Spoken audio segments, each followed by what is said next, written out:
नमस्ते मित्रों, मेरे YouTube चैनल पर आप सभी का स्वागत है।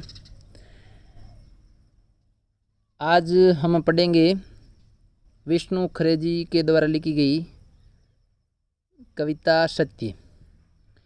इनकी पहली कविता हमने पढ़ ली है और वो कविता थी एकम, जो अपने आप को उन्होंने अलग किया था।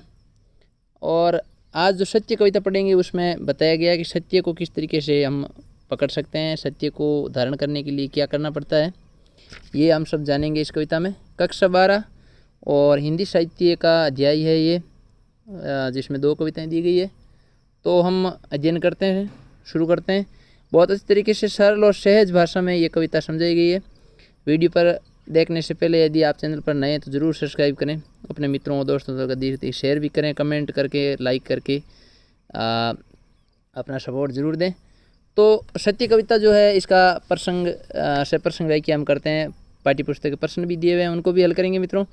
तो यहाँ पर जो है इसका प्रसंग हो जाएगा मित्रों की प्रस्तुत अवतरण विष्णु खरे की कविता सत्य से लिया गया। इसमें सत्य की जो पहचान है, उसकी पकड़ और सत्य का क्या महत्व है, ये बताया गया है। तो यहाँ पर देखो मित्रों, लिखा गया है, कवि कह रहे हैं कि जब हम सत्य को पुकारते हैं, यानी कि सत्य को जब हम धारण करने की कोशिश करते हैं, सत्य हमसे दूर जाता है, क्योंकि वो हमारी परीक्षा लेता है। जैसे महाभारत के प्रसंग में गुहारते हुए यानी पुकार करते हुए युधिष्ठिर के सामने से भागे थे विदुर और घने जंगलों में। तो विदुर जी सत्य का ही प्रतीक थे और उन्होंने जवाब नहीं दिया, भागते गए शायद, लेकिन युधिष्ठिर जी ने पीछा नहीं छोड़ा और उन्होंने उनका लगातार पीछा किया। अब ये सत्य के पीछे भागना क्यों पड़ता है, ये भी यहाँ पर बात बताई विद्यार्थियों, क्योंकि सत्य शायद जानना चाहता है कि हम उसके पीछे कितनी दूर तक भाग सकते हैं, कितनी दूर तक पीछा कर सकते हैं। यानी मित्रों, अर्थ ये हुआ, अभिप्राय ये हुआ कि सत्य को जानने के लिए हमारे अंदर दृढ़ निश्चय होना चाहिए, तभी हम सत्य को हासिल कर सकते हैं। सत्य एक भाव है जो हृदय में हमारे अंदर एक प्रकाश की तरह या तेज की तरह हृदय में धारण करते हैं हम और उसको अनुभव करते हैं। तो और सत्य पर टिकना हर किसी के लिए संभव भी नहीं होता है, बहुत मुश्किल काम है सत्य पर अडिग रहना। इसीलिए देखो आगे लिख रहा है कवि, खड़ी बोली हिंदी भाषा प्रसाद गुण में यहाँ पर बताया उन्होंने। तो महानुकरण अलंकार भी है, क्योंकि सत्य है, एक भाव है, इसको मनुष्य की तरह काम करते हुए बताया गया कि सत्य भागता है, सत्य कभी ओझल होता है। तो महानुकरण अलंकार है, अनुप्रास। कभी सत्य दिखता है, कभी दिखता है सत्य, कभी ओझल हो जाता है, कभी दिखता है कभी ओझल हो जाता है। इसका अर्थ है मित्रों कि सत्य जब तक हमारे अंदर दृढ़ता से, मजबूती से पकड़ नहीं लेते हैं, जब तक हम सत्य को हृदय में धारण कर नहीं लेते हैं, प्रकाश पुंज के रूप में, प्रकाश के समय के रूप में वो हमारे अंदर प्रवेश नहीं कर देता, तब तक सत्य ऐसा लगता है कि अभी हम कभी सत्य बोल रहे हैं, कभी सत्य नहीं बोल रहे हैं। यानी कि सत्य वो पूर्ण रूप से जब तक धारण नहीं करता, तब तक वो ऐसा लगता है कि सत्य कभी है कभी नहीं है, गायब हो जाता है।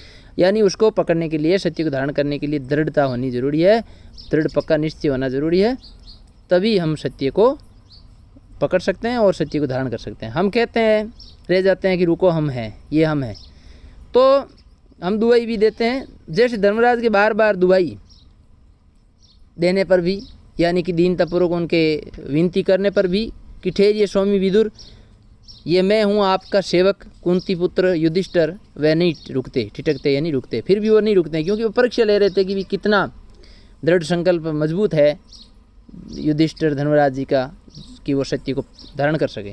यदि हम किसी तरह युधिष्ठिर जैसा संकल्प आ जाते हैं, लेकिन युधिष्ठिर जी ने अपना संकल्प रखा, उन्होंने अपनी मजबूती रखी, और वैसा ही मजबूती और दृढ़ता हमारे अंदर होनी चाहिए, होती है, तभी सत्य हम धारण कर सकते हैं। तो एक दिन पता नहीं क्या सोच कर रुक ही जाता है सत्य। तो जब जैसे हमारे जीवन में बहुत सारी परीक्षाएं होती है, इम्तिहान होते हैं, उसके बाद में हमें सफलता मिलती है, तो ठीक वैसे ही सत्य है। आज आप समाज में कहीं भी देख सकते हो कि कितने लोग ऐसे हैं जो सत्य पर अडिग हैं। झूठ का सहारा लेने वाले, झूठ बोलने वाले बहुत मिल जाएंगे, लेकिन सत्य बोलने वाला बहुत मुश्किल है मित्रों। इसीलिए सत्य को पकड़ना है तो बहुत पीछा करना पड़ता है और हमारे अंदर बहुत मजबूती और दृढ़ता होनी चाहिए। लेकिन पलट कर सिर्फ खड़ा ही रहता है वह दृढ़ निश्चय, अपनी कहीं और देखती दृष्टि से, हमारा नज़र से, हमारी आंखों में देखता हुआ अंतिम बार देख सा लगता है वह हमें, और उसी में से उसी का हल्का सा प्रकाश जैसे आकर हमारे अंदर समा जाता है, यानी प्रवेश कर जाता है हृदय में। तो प्रकाश समा जाता है कहने का मतलब है सत्य एक ऐसा भाव है जो हमारे अंदर प्रवेश कर जाता है जब हम लगातार उसका पीछा करते हैं। यही यहाँ पर बताया गया।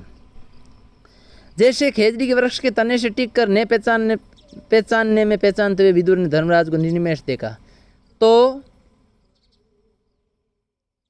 नहीं पहचानते हुए फिर भी जैसे पहचानते हैं उसी तरीके से उन्होंने देखा। विदुर जी ने धर्मराज जी को, युधिष्ठिर जी को एक पलक, एक टकटकी लगा के देखा, निर्निमेष यानी टकटकी अंतिम बार। और विदुर जी ने अपना जो सत्य का एक प्रकाश है, आलोक है, उसको धीरे धीरे अपने अंदर से धर्मराज जी के अंदर प्रवेश करवा दिया। धीरे धीरे आगे बढ़कर मिल गया था युधिष्ठिर में, यानी सत्य प्रवेश कर गया। सिर झुकाए निराश लौटते हैं हम। लेकिन कई बार क्या होता है कि अंतिम समय पर जो चीज़ मिलने वाली होती है उस समय हम हार मान लेते हैं। कहने का अर्थ यह है कि कई बार हम जीवन में जैसे परीक्षाएं देते हैं, इम्तिहान देते हैं, और 5-6 बार हम मान लो फेल हो गए, असफल हो गए, और 7वीं बार शायद हम प्रयास नहीं करते हैं, वहीं रुक जाते हैं, और वो करते तो हम सफल हो जाते हैं। वही बात यहाँ है कि अंतिम पड़ाव पर पहुँच करके हम निराश लौटते हैं कि हमें सत्य नहीं मिल सकता, कि सत्य हम अंत तक हमसे कुछ नहीं बोला। तो सत्य बोलता नहीं है, सत्य एक भाव है जो प्रवेश होता है। हाँ, हमने उसके आकाश से निकलता हुआ प्रकाश पुंज देखा था, तो यही प्रकाश का ही पुंज है। प्रकाश एक आत्म चेतना का भाव ही है। हम तक आता हुआ और हमें विलीन हुआ, शामिल हुआ, हमसे होता हुआ आगे बढ़ गया। इस प्रकार सत्य का भाव हमारे अंदर प्रवेश होता है। तो सत्य को जानना है। तो यहाँ पर बताया प्रसाद और सरल भाषा में, मानवीकरण अलंकार, उदाहरण दृष्टांत अलंकार, कि सत्य अनुभव है जिसको यदि हम दृढ़ता से करना चाहें तो ज़रूर अनुभव करते हैं।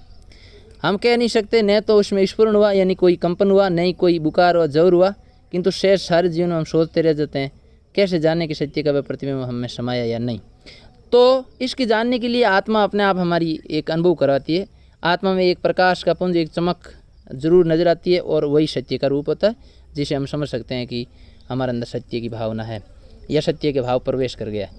यानी कि सत्य कोई ऐसी वस्तु नहीं है, कोई बड़ी चीज़ नहीं है जिसको पकड़ते हैं तो कंपन होता है या कोई बुखार आता है, बीमार हो जाते हैं। ये एक भाव है जिसको हम जो है वो ग्रहण कर सकते हैं दृढ़ निश्चय होकर के, संकल्प लेकर के, और जो है वो लगातार उसका पीछा करने से। हमारी आत्मा में कभी कभी दमक उठता है, क्या वही उसी की छुअन, यानी वो उसका एक महसूस होता है भाव, और उसी से हमें पता चलता है स्पर्श मात्र से ही, छुअन यानी स्पर्श मात्र। जैसे विदुर कहना चाहते तो वही बता सकते थे, सोचो होगा माते अपना मुकुट नीचा किए युधिष्ठिर ने खांडवप्रस्थ से इंद्रप्रस्थ लौटे थे। तो यहाँ पर ये बताया गया कि जब खांडवप्रस्थ से इंद्रप्रस्थ लौटते समय जो है वो युधिष्ठिर ने ये सोचा अपने माथे पर मुकुट धारण किए नीचे मुंह करके, कि उन्होंने केवल मेरी आंखों के सामने नज़र से नज़र मिला के देखा। चाहते तो वो मुझे पूरा सत्य के बारे में बता सकते थे, लेकिन बताया नहीं। विदुर जी ने मात्र एक सामने देख करके सत्य का भाव उनके हृदय में प्रवेश करवाया। तो ये पर यहाँ पर बताया गया। इस प्रकार विद्यार्थियों, हमने ये पढ़ा सत्य कविता के बारे में, और बहुत अच्छी कविता है, और इससे ये हमें प्रेरणा मिलती है कि जीवन में हमें हमेशा सत्य बोलना चाहिए। सत्य बड़ा कठिन है, कहा भी जाता है ना, सत्य परेशान हो सकता है, पराजित नहीं हो सकता। और यदि हम उस पर टिके रहते हैं तो ज़रूर हमें सत्य की प्राप्ति होती है।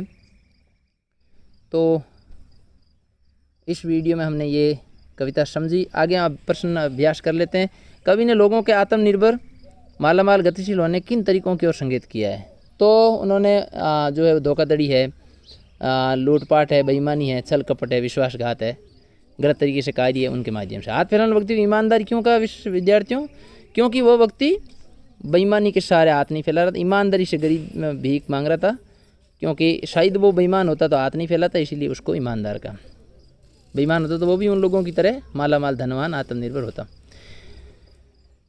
तो विमुद्रीकरण यानी कि ये जो वो बात है आपने बताया गया, इसमें नोटबंदी के बारे में बताया गया कि किस तरीके से फैल जाता है भ्रष्टाचार, कालाबाजारी, और ऐसे नोटों को बंद करने से उसमें काफ़ी बदलाव आता है। ये कवि कह रहे हैं। मैं तुम्हारा प्रतिद्वंदी विरोधी हिस्सेदार नहीं से कवि क्या अभिप्राय है? इसका अभिप्राय है कि कवि उन भ्रष्ट और अनैतिक तरीकों से कमाए जाने वाले धन के लोगों में शामिल नहीं है। तो ये भी एक महत्वपूर्ण प्रश्न है विद्यार्थियों। शिल्प सौंदर्य स्पष्ट कीजिए। तो इसमें आपको जो है भाव सौंदर्य में भावार्थ और शिल्प सौंदर्य में आपको तो इसमें लिखना है जो है वो सहज सरल भाषा काम ली गई है, और इस प्रकार ये आपको शिल्प सौंदर्य लिखना है। सत्य में सत्य क्या पुकारने से मिल सकता है? तो सत्य पुकारने से नहीं मिलता, उसका पीछा करना पड़ता दृढ़ता से। सत्य का दिखना और ओझल होने से क्या अभिप्राय है कि जब तक दृढ़ता से सत्य को पकड़ नहीं ले तब तक वो कभी ऐसा लगता है कि हम सत्य पर डिग हैं, कभी पर लगता है कि सत्य हमारे अंदर नहीं है। और उसके बाद में देखो विद्यार्थियों कि संकल्प और सत्य का सामना करने के लिए क्या करना पड़ता है, संकल्प करना पड़ता है, दृढ़ कठोर निश्चय की आवश्यकता होती है और बिना दृढ़ संकल्प के सत्य को प्राप्त नहीं किया जा सकता, ये बात भी। तो दोनों में घनिष्ठ संबंध है। युधिष्ठिर जैसा संकल्प का क्या तात्पर्य है, जैसे विदुर जी के पीछे युधिष्ठिर जुड़े वैसे ही हमें भी सत्य को प्राप्त करने के लिए उसी प्रकार से उसी राह पर चलना पड़ता है, तब जाकर सत्य की प्राप्ति होती है। तो इस प्रकार विद्यार्थियों और भी इसके महत्वपूर्ण प्रश्न मैं आपको बोर्ड परीक्षा उपयोगी जरूर बताऊंगा। वीडियो पूरा देखें, बिना स्किप किए अधिक से अधिक मित्रों तक पहुंचाएं। मिलते हैं अगले वीडियो में, तब तक के लिए जय हिंद जय भारत, थैंक यू।